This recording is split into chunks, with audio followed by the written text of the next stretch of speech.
Good morning everyone, I'm Arum Indy Azzahra from SMK Al-Azhar Sempu. Let me tell you something about changing the culture of waste from ignorance to responsibility. Let me ask you a simple question. How many of us have thrown trash on the ground when no one was looking? Or avoided sorting our waste because it was just too much work? I'm not here to blame, I'm here to talk about something we often see, but rarely question, the culture of waste management in our society. Let's start with a story. A few months ago, I was walking through a beautiful beach in Indonesia. The sunset was stunning, the breeze was soft, the waves were calming. It felt like paradise. But then, I noticed something heartbreaking. Piles of plastic bottles, food wrappers, used diapers, even broken shoes, all scattered along the shoreline.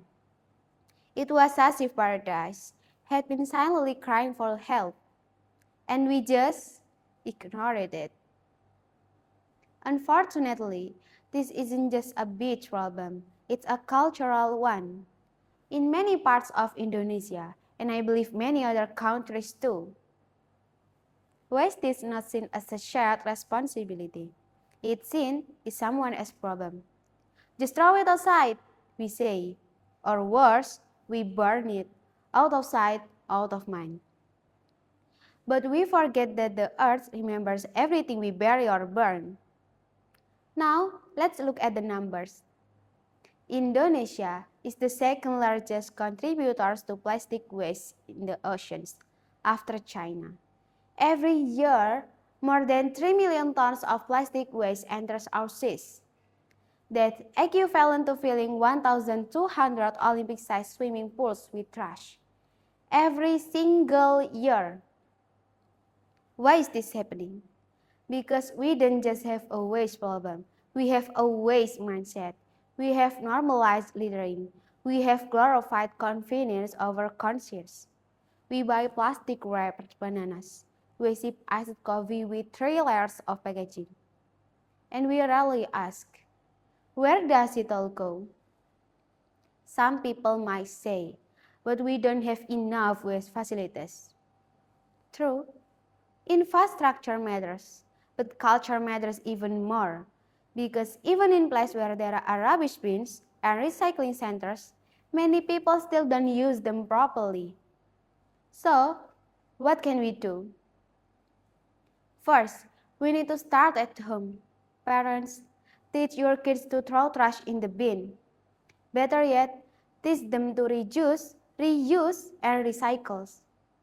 Schools include environmental responsibility as a serious part of education, not just a side topic.